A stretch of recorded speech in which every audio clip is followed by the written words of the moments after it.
Ya. tasbih, Sisir. sabun. Itu kena pajak. Pajak. Tapi pada saat sama, itu berapa harga sampo? 10.000, 20.000, udah top, udah mahal. Kena mahal. pajak. Udah mahal. Ente beli mobil 200 juta 0%. 0%. PNBM. Ayo, di mana rasa keadilannya? Ya. Udah gitu satu lagi. Kalau pengusaha besar punya duit triliunan investasi, dapat tax holiday.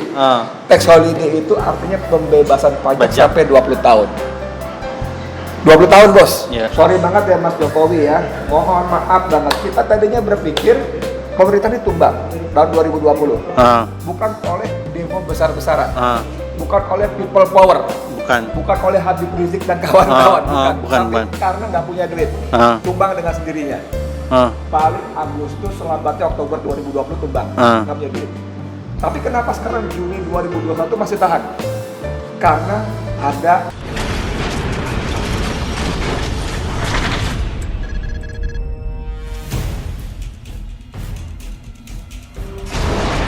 Ya, assalamualaikum warahmatullahi wabarakatuh.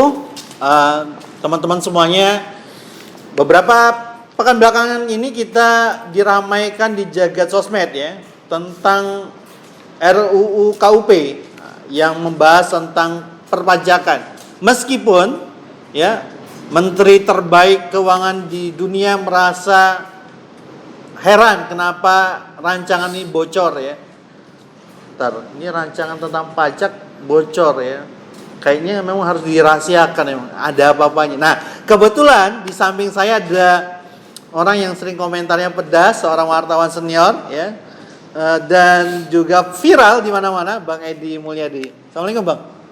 Waalaikumsalam warahmatullahi wabarakatuh. Nah, ini kita harus berbicara tentang pajak, Bang. Tapi saya agak khawatir dengan pajak ini. Khawatir nanti kita ngobrolnya juga di pajak ya. Khawatir 12% gitu PPN. Nah, bener Bang. Bang ini udah tahu berita tentang hal ini, Bang. Pajak itu, Bos, sekarang ini kalau kita perhatikan di rancangan perubahan undang-undang kelima tentang KUP itu tadi, itu ternyata yang dipajakin bukan cuma sembako. Apa aja tuh? Jasa kesehatan, Bos. Jasa kesehatan. Lahiran itu kena pajak juga. Lahiran? Iya. Jadi selain yang kita tahu sekarang ini kan namanya sembako. Sekolah. Bimbel sampai perguruan tinggi kena pajak. Ini adalah wujud nyata dari kapitalisme. Jadi pendidikan itu benar-benar kapitalis, pendidikan itu benar-benar liberalisme. Unsur yang namanya soal apa sih idealisme segala macam itu nomor 612 lewat. Sekarang yang paling penting bagaimana pemerintah mendapat uang dari hal-hal yang sangat basic, kebutuhan basic bagi masyarakat. Rakyat sembako tuh basic. Basic banget, kemudian yang lain pendidikan tuh basic banget. Tapi itu pun karena pemerintah kalap, nggak punya duit, cari uang, utang keluar susah, ya kan? Akhirnya ya semua dipajakin termasuk itu. Dan ternyata dalam rancangan perubahan undang-undang kelima itu, perubahan kelima undang-undang KUP itu ternyata juga jasa kesehatan, bahkan jasa ahli gigi, bukan dokter gigi ya, dental, apa tuh? Ahli gigi tuh. Tukang gigi. Itu kena juga, melahirkan, jasa semua ini kena. Jadi nanti kalau itu jadi undang-undang, maka siap-siap anakmu itu punya beban dua. Apa? Beban utang negara? Iya, maksud saya itu, karena kita punya utang 7.000 triliun, setiap jiwa masyarakat Indonesia itu punya utang 23 juta. 23 juta. Termasuk bayi yang baru lahir. Pernah ngutang kayak nggak menikmati utang, pokoknya punya beban 23 juta. Satu. Yang beban kedua itu kena pajak pula.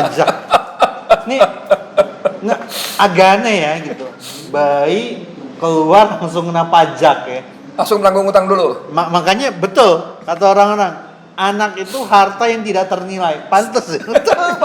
Mau lahir dipajaki teman-teman semuanya ya. Luar biasanya. Nah termasuk wajar nggak sih sebenarnya di dalam, kan Bang ini tadi menyebutkan ini negara prinsip kapitalisme, ekonomi kapitalisme, liberalisme dan kapitalisme itu tepatnya neoliberalisme. Padahal katanya ekonomi kita ekonomi Pancasila loh, Bang. Pancasila itu kan cuma di buku-buku. Ya, kalau kita mau ngomong, jangan ngomong soal ekonomi Pancasila atau neoliberalisme. Ketika Menteri Keuangan menaikkan PPN dari 10% menjadi 15%, kemudian orang protes jadi 12%. 12%. Emang itu Pancasilais? PPN itu vital, Bos. Semua transaksi itu kena PPN. Iya sih. Makan di gerai franchise kena PPN. Dulu 10%, hampir menjadi 15%. Itu kalau jadi 15% berarti pemerintah dengan diem aja tiba-tiba dapat uang tambahan 50%. Misalnya dari PPN selama ini dapat 50 triliun misalnya. Sambil meremeh tiba-tiba jebret dapat 25 triliun tambahan. Ya kan? 15%. Padahal kalau dihitung-hitung alam Indonesia ini kayaknya kan Tunggu dulu, itu dulu, nanti dulu. Jangan buru-buru. masa agak kesel ya netizen nih. Jadi dengan 12% kita dapat tambahan PPN. PPN itu vital, semua transaksi kena PPN. Jadi itu cara gampangan Menteri Keuangan dapat pajak lewat merogoh kantong rakyat lebih dalam lagi. Katanya udah 11 triliun. Oh, itu nanti dulu. Oh, nanti dulu ya. Yang kedua apalagi tadi mau ngomong? Emang ngomong Pancasila tadi kan?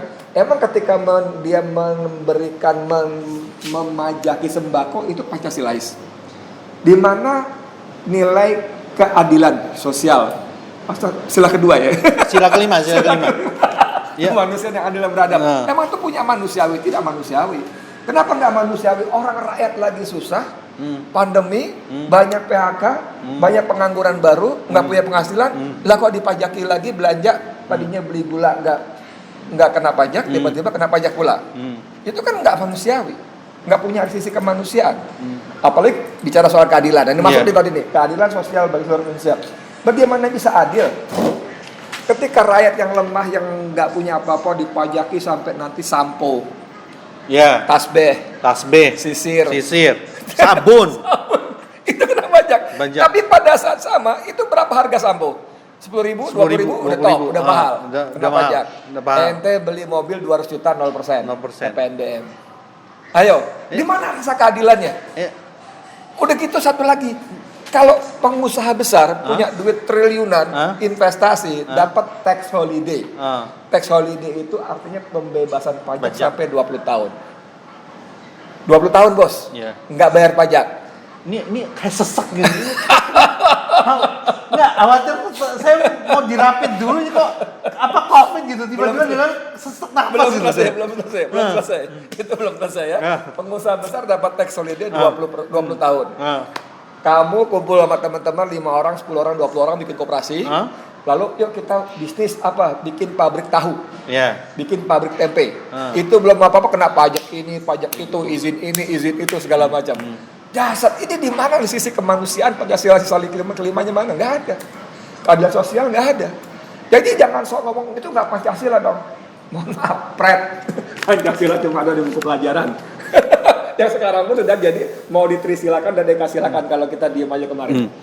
Nah, ini masih bisa dibahas banyak tentang pajak ini. Sebenarnya emang negara habis duit banget atau gimana sih sebenarnya?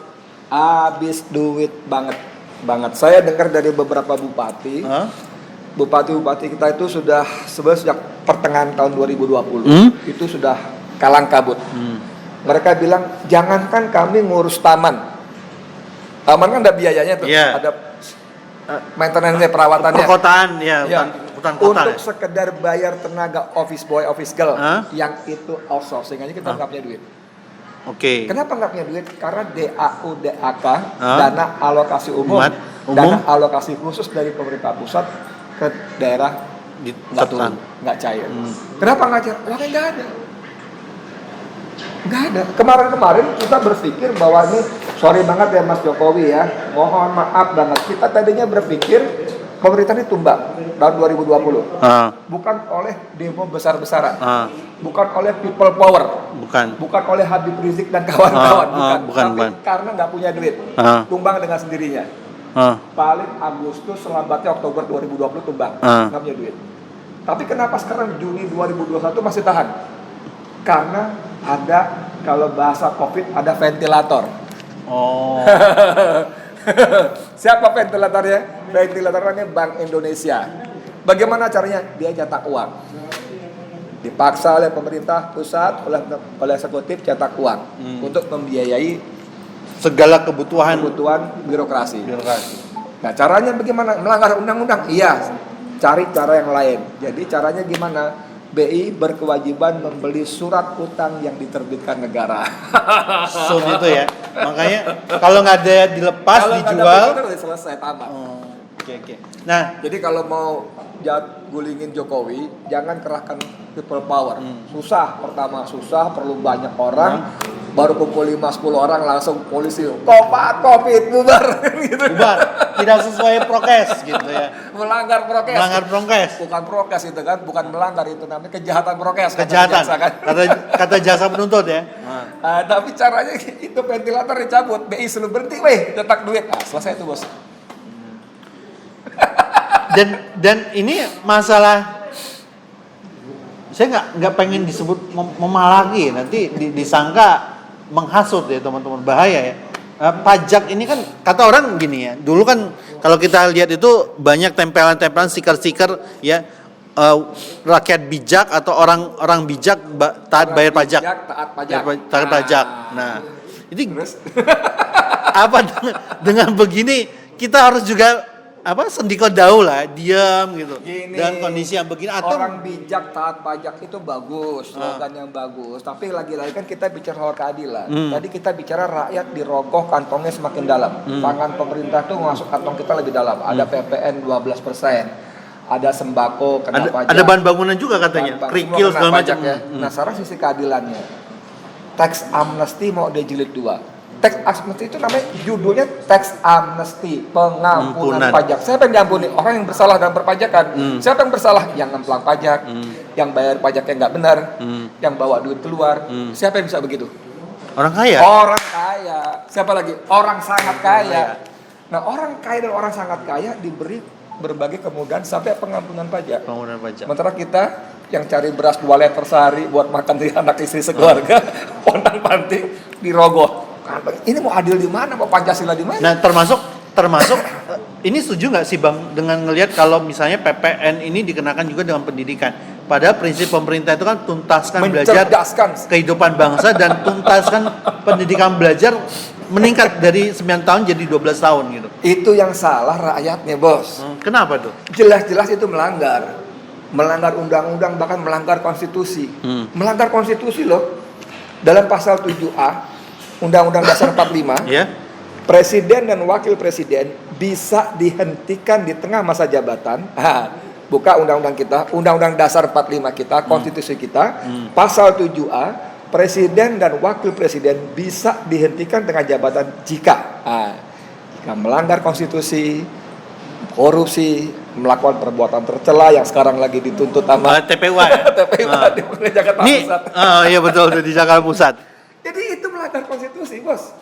Mestinya rakyat melalui DPR memutuskan bahwa presiden sudah melanggar konstitusi. Mestinya dengan itu DPR mengusulkan kepada MPR untuk menggelar sidang istimewa. Mestinya setelah itu MPR menggelar sidang istimewa, kemudian memakzulkan presiden. Ini bukan makar, Bos, Pak Polisi, bukan makar. Ini kita menjelaskan tentang konstitusi tadi. Konstitusi. Tapi kan DPR-nya cicing wae. Kalau kata Bang Rizal Ramli, DPR itu jadi PNS. Nggak negeri sipil.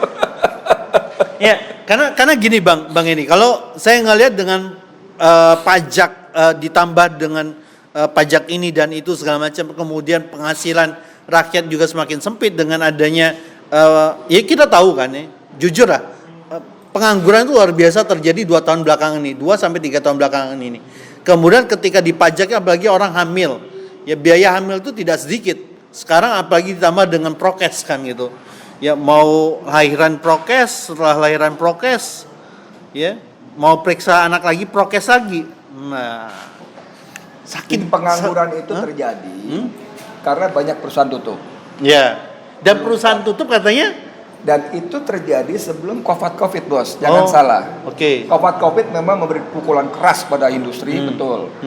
Dari sejak 5-6 tahun yang lalu itu sudah terjadi apa yang oleh para ekonom disebut dengan deindustrialisasi.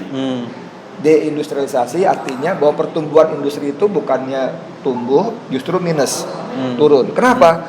Karena iklim usaha itu ribet. Pajak ini, pajak itu, mohon maaf teman-teman buruh ya, mohon maaf banget teman-teman buruh. Di mata pengusaha, buruh ini rese.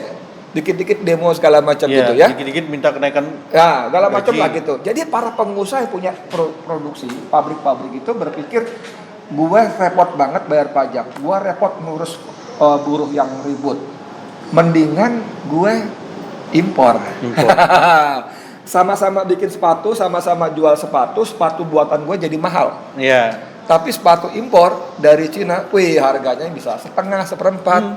Jadi akhirnya pabrik dia tutup, PHK terjadi di mana-mana, dia jadi importir. Itu yang menyebab deindustrialisasi. Oh, gitu. Jadi sebelum pandemi COVID 2 tahun terakhir ini sudah terjadi deindustrialisasi. Itu menyebabkan terjadi PHK di mana-mana. Oke. Dan itu penyebabnya adalah karena salah urus dalam bidang ekonomi yang di bawah Menteri Keuangan terbalik dunia. Terbaik. Gitu. Nah, Namanya siapa namanya? Namanya? Bu Sri siapa? Bu Sri. Sri siapa? Sri Mulyani. Sri Mulyani.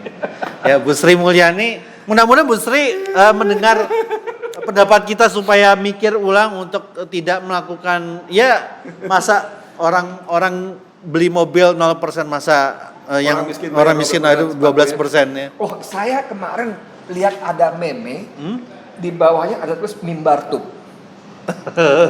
Iya. Itu kisah Kaisar Prancis yang berkali-kali mau hidup mewah, dia dan bangsawan-bangsawannya. Raja Prancis. Yang berhidup mewah dari pajak-pajak rakyat. Oke. Pajak jendela, saya baca gila juga ya. Pajak pagar, pajak bangku, dan rakyat semua nerimo, rakyat Prancis. Sampai satu ketika Raja Prancis dan para bangsawan menetapkan pajak garam. Dan karena pajak garam itulah rakyat marah, kemudian mereka revolusi dan dipenggal itu Raja Louisnya itu dan dipamerkan. Ada di meme-nya. Wah, itu inspiratif tuh, bahaya tuh. Kasih tahu mimbar tuh suruh hapus tuh. Ya kan itu cerita sejarah. Saya takutnya menginspirasi, Bos. Cerita sejarah kan nggak boleh dihapus. Oh, gitu ya? Kalau dihapus orang akan hilang ingatan gitu. Kayak misalnya PKI, ya tidak boleh dihapus ingatan sejarah masyarakat Indonesia tentang bahaya PKI di zaman lampau gitu. Tetap waspada ya. Tetap waspada gitu. Nah, ini saran ke Bu Sri selaku Menteri Keuangan Indonesia, apa yang Bang Edi mau sarankan? Nggak ada. Percuma kasih saran. Orang dia lebih pintar, paling tidak menurut saya dia merasa lebih pintar. Gila, bos, gue S3, lulusan Amerika, berkali-kali dapat gelar menteri terbaik dunia, menteri terbaik Asia Pasifik, segala macam. Di orang jalanan, sekolah juga nggak jelas, mau bisa cuaca. Mau saran apa? Ya siapa tahu nanti selepas ini kan dapat gelar profesor kan? Gitu. Profesor Nggak ada. Itu dia itu ya, Sri Mulyani itu bukan perempuan sembarangan. Betul. Sri Mulyani itu punya mentor-mentor dulu namanya Sumarlin, Wijoyo. Siapa lagi? Itu tokoh-tokoh begawan ekonomi semua. Budiono segala itu tokoh-tokoh dahsyat. Itu jagoan-jagoan neolib Indonesia selama berapa tahun ya? Indonesia itu ekonomi kita dipakai mazhab neolib oleh para pendekar itu. Dan Sri Mulyani adalah penerusnya. Muridnya. Pelanjutnya. Tapi gitu loh. Saya bilang Sri Mulyani itu perempuan luar biasa karena dia bisa menyusul posisi guru-gurunya itu. Sehebat apapun ke para guru itu belum pernah menjadi pejabat tinggi di Bank Dunia seperti Sri Mulyani. Betul. Direktur eksekutif. Dasar, bos. Pantas Pak Jokowi minta jatuh cinta sama Sri Mulyani jadi Menteri Keuangan. Walaupun itu karena mohon maaf Mas Jokowi ya. Walaupun Jokowi nggak nyampe. Hal itu nggak nyampe. Jadi apa kata Sri Mulyani? Iya aja, orang pintar, terbaik dunia, saran-sarannya ya diikutin aja. Gitu. Ya. Ini luar biasa teman-teman semuanya. Pendapat Bernas ya di pagi hari. Cuma nama dia aja nih ngomong sama saya belum pernah ngomong begini nih. Oh, belum. Ngapa tentang pajak nih ya? Ini luar biasa nih Bang Edi nih. Nah, mudah-mudahan nanti teman-teman ya kita berdoa lah ya. Doa itu yang baik-baik, yang positif-positif aja. Ya jangan doa yang aneh-aneh teman-teman semuanya ya. Aneh-aneh itu gimana maksudnya? Ya doa yang aneh-aneh pokoknya. Apa aneh? Ya Allah aneh, ya Allah aneh. Ya yang gitu aja deh. Gitu? Ya gitu. Ya terima kasih Bang Edi. Ketakutan sendiri. Bukan ketakutan. Ini menjaga kode etik jurnalistik. Ya kalau misalnya ya Allah tumbang karena pohon misalnya gitu. Kan nggak boleh pohon tumbang. Nanti kan pengguna jalan banyak yang sengsara dong. Gitu. Pinter dia. Doanya baik-baik kan gitu. Ya semoga positif hasilnya gitu ya. Positif hasilnya kan banyak kan gitu ya. Ini detak jantung makin kencang, sesak napas makin ini. Ya mudah-mudahan tidak COVID teman-teman. Dan kita insya Allah tidak COVID ya, insya Allah. Ya. Karena khawatir nanti diperiksa juga, dianggap sebagai kebohongan, dihukum 6 tahun penjara nanti dituntutnya ya. Itu saja semuanya. Assalamualaikum warahmatullahi wabarakatuh. Waalaikumsalam warahmatullahi wabarakatuh.